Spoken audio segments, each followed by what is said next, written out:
नू हमनी के मिलन अब नइखे हो सकत। कुछ मजबूरी बा जेकरा कारण हम तोहसे ना मिल सकीला। काहे आखिर काहे काहे रोअलू जब हंसावे के ना रहे, काहे गुनगुनौलू जब गावे के ना रहे। आज आंसू पोछा तनी एगो प्रश्न बन के, काहे कैलू मोहब्बत जब निभावे के ना रहे।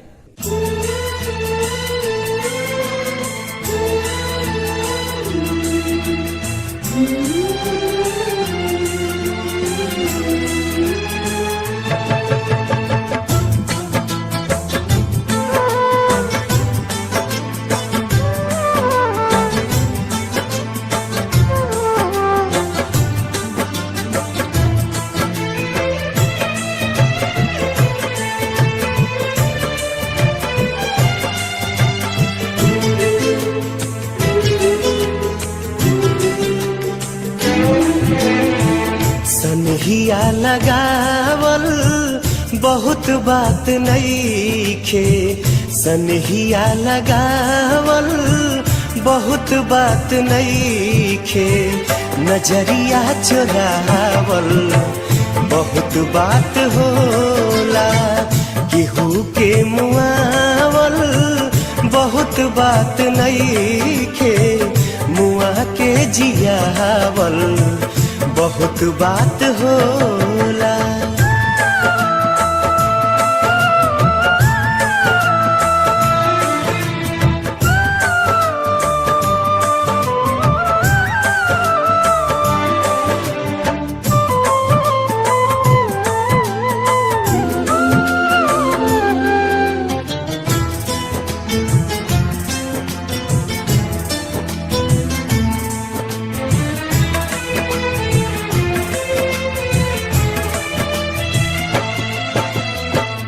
समझे न पोनी तहर असली इरादा, रूपवा के जाल में धरा गईन दादा।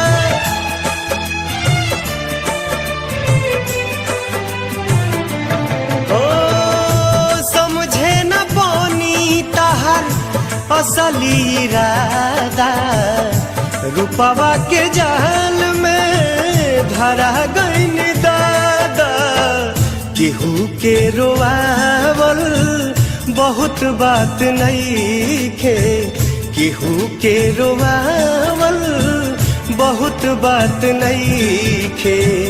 रोआ के हंसावल बहुत बात होला, सनहिया लगावल बहुत बात नइखे। नजरिया चुरावल बहुत बात होला।